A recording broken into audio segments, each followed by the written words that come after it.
Hi everyone, welcome back to my channel. So on the previous video we have seen how random forest is let's say mastering of footing. And we already also let me just go to it and we also explore how AdaBoost, which was the first let's say booster, and we also master the gradient boosting that's learned from its own mistakes. But now it's time for the final, let's see, post. I call this post, boss. I mean, this algorithm is that's faster, smarter, and also powerful. This the one that let's say dominates Kaggle's and power production models at scale, and they have used it in many let's say projects. It was performing sometimes better than the deep learning, but this is not the case. But it's really powerful. So in this video, we will take insight how not just how what is the XGBoost, but how it's working, how the log adds initialization, how the gradient and Hessian laws are calculated, and also gain calculation, and also the secret how the gradient boosting is working. And by the end of this lesson, you will understand exactly how XGBoost build its tree, update its predictions, and why it works well. So let's start from the beginning. Okay, so as I mentioned, the XGBoost belong to ensembling techniques, as you can see here. So there's ensembling methods, and it belong to boosting algorithms, including, I mean, inside the ensembling. And this is all updating for the gradient boosting. If you see the previous video, it's the gradient boosting, and this one is extremely let's see optimized the gradient boosting, and it's used widely in many applications. And let's just compare between XGBoost and gradient before diving into the calculation. So you can see the speed, it's the faster and via parallelism and also histogram tricks and handling missing values. For instance, if you have missing values in a gradient posting or maybe any other algorithms except random forest. So in this gradient posting, you need to require manually how to fill this missing data, but in the gradient boosting, it's handling automatically based on say that the behavior of each features, let's say. And the scalability, highly optimized for big data set. So I have used this with millions of data and it will be, let's see, more powerful and efficient if you have a sparse data. Sparse data, it means if you have many zeros and some only ones. So assume that we have, let's start with the example how it's working.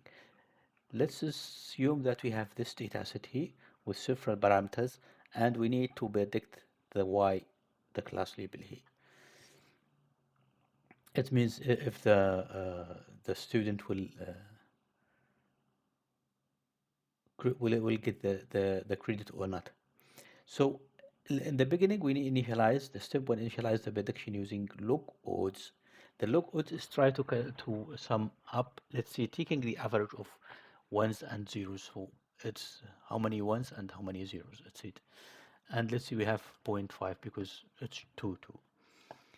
And now we need to convert the outlooks into probability. So we will use this function here, and we will get log 0 here. For the log 0, for this output, we will use the sigmoid function to predict the probability. And using this formula here, we will add, I mean, we have f0 is 0. So the output of this formula, it will be zero point 0.5. Now we need to compute the gradient and hessians. The gradient, it tells how wrong the prediction is and in which direction. And the Hessian, it tells you how confident we are about the gradient. So I will show you the so let's say let's just do it now. So what is the Hessian? How did we get this one here? Because this one is a first derivative, and it's easy. For instance, it's just the y hat minus y. I mean the prediction minus the actual value. And this, how do we get this? Let me just show you here step by step. I mean, you can ignore it if you are not interested in this. But here, for instance, this is our log value here, log function, loss function, sorry. And this loss function, it will be also after that, it will use the sigmoid function. And for the sigmoid function, the first derivative will be this, the first derivative of the log function, this one here. I mean, sigmoid function. And the second derivative or Hessian derivative will be y minus, I mean, y multiplied y minus y, y hat. And this is the how did we get the Hessian, the second derivative of this function here, of course. And yes, and let's see we have y hat. See, this is the y hat that we calculated from the beginning. So see from this here, from this formula here. It will be replaced by all the values. I mean, for all values, we'll just put 0.5. Now we need to calculate the gradient. We will calculate the distance from, not the distance, the difference. 0 minus 0.5, it will be y hat minus, y hat minus y, it will be 0.5, and the other will be 0. And here it's the same calculating as Hessian with this formula here, so we will get this 0.205. So now we need to select, let's see, try to split the tree. It's building a tree, indeed. It's only building one tree. And it's not like random forest is split the dataset into several sub datasets and build the trees and using the footing. But here it's only use build one tree. And let me see, we try to split the features with age. And if we see the age, let me just copy this. Maybe it will be helpful if we put it here.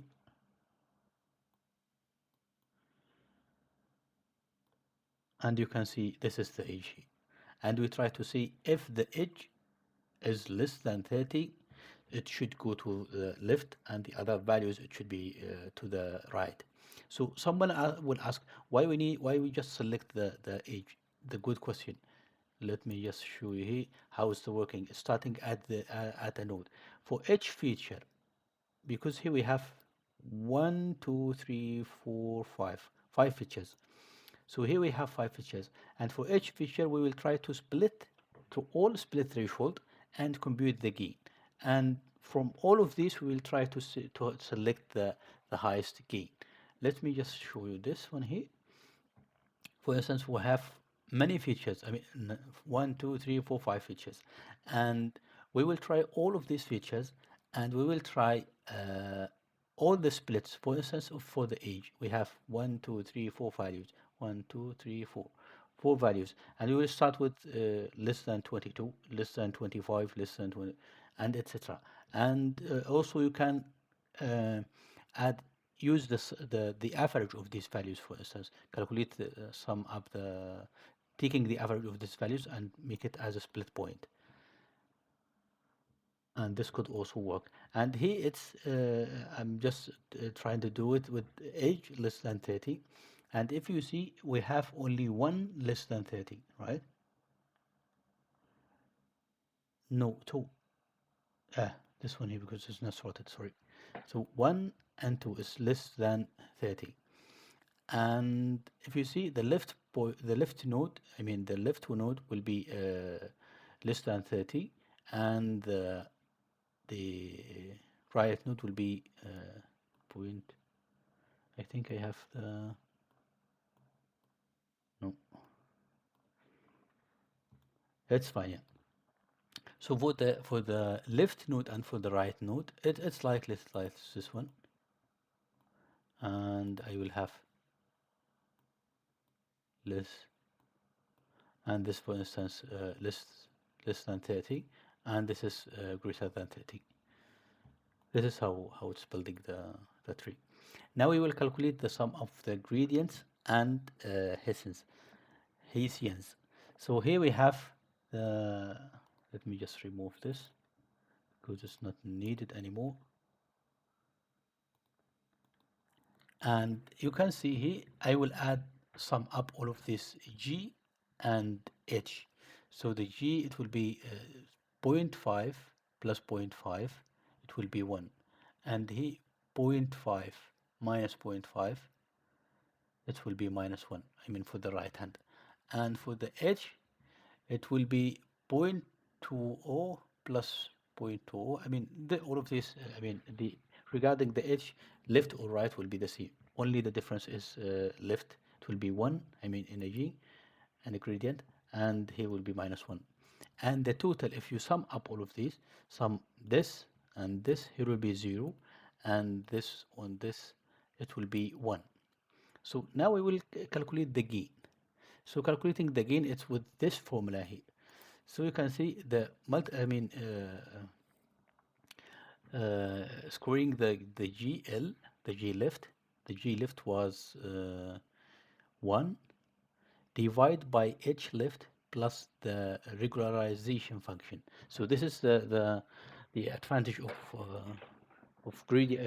XGBoost against the gradient boosting, because using the generalization, it will try to minimize or remove the overfitting. Now plus the G right, and it's the same, and minus the G total. Let's see here, for instance, 0, and this one is 1. And it will just simple calculation. So we will have, for instance, the split, the gain, it will be 0.66, for instance, for this split, And as I said, we will do it for all of these features and all of these thresholds, let's say, and select the maximum. Gain.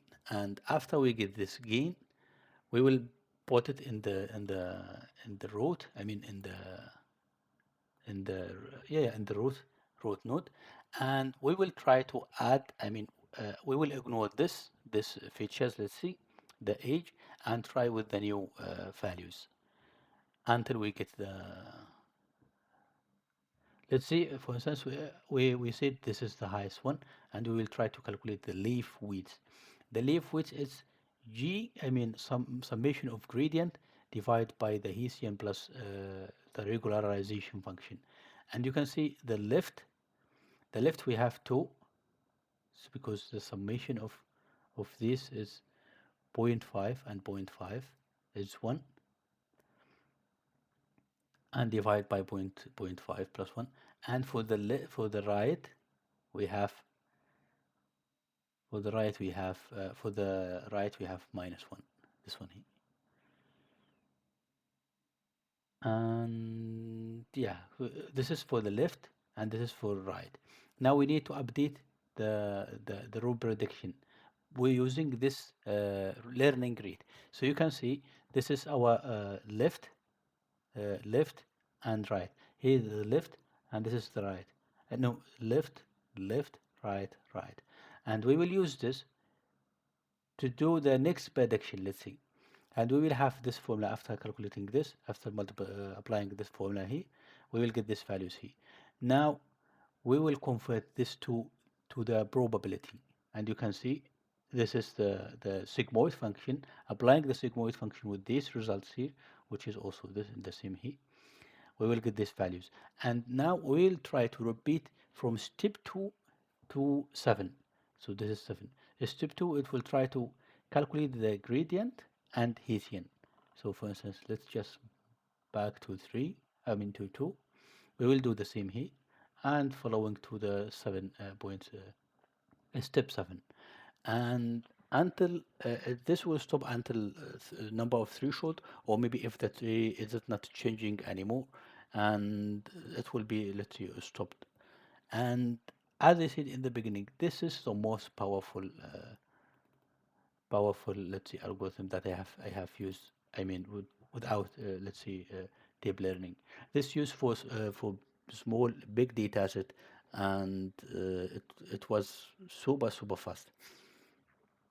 So sometimes I compare the random forest and XGBoost, and so random forest for some, let's say, big data set, it's not working. It's need high powerful PC. while the XGBoost was perfectly working. So let me just move to the Python code.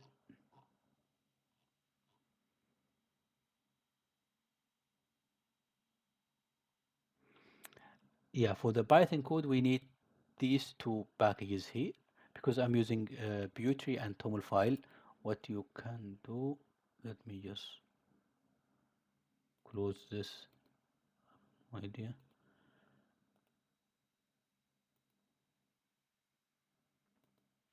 You just need to Beauty add and the package. This is, I mean, if you follow my videos, my previous video, you know how to do it.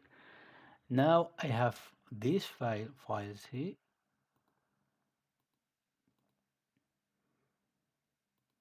This is reflect exactly the example that I have done in this document document here, and you can see select the kernel. We need to select the kernel and it should work. And this is for, reflecting, as I said, the example that I have done. It's calculating the gradient, the boosting, and everything with pure Python. And for the second example here is using the XGBoost. So for instance, I have the data. I don't know why it's not, it's hidden here. Sorry for this.